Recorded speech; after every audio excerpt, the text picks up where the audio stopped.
Struffoli is an Italian dessert that is eaten on New Year's Eve. Legend has it, the more struffoli you eat, the more good luck you will have throughout the new year.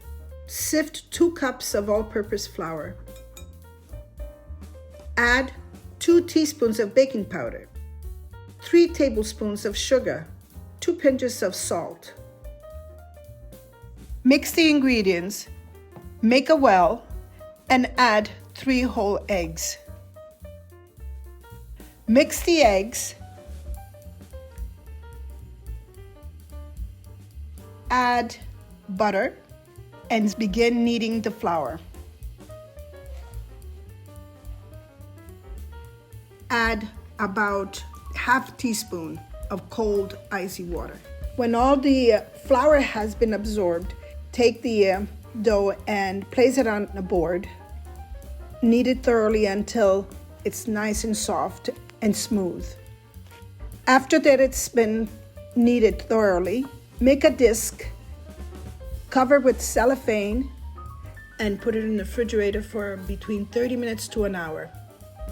I normally put it for an hour because it's easier to work with the dough when it's cold.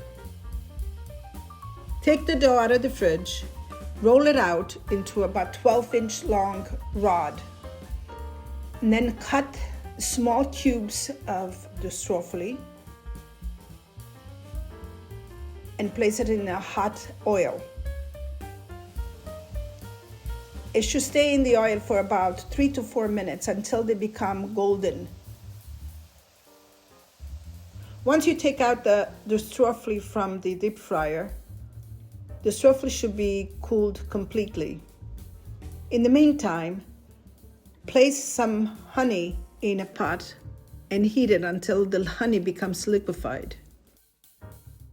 Then add the struffoli. Stir until all the struffoli are well coated.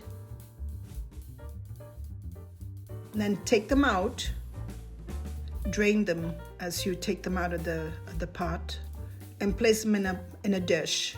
And at this time you can add chopped almonds and sprinkles.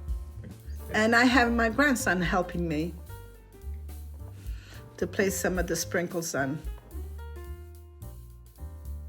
And enjoy. Thank you for watching. Please don't forget to subscribe to Cooking with Pina. Arrivederci alla prossima volta. Ciao!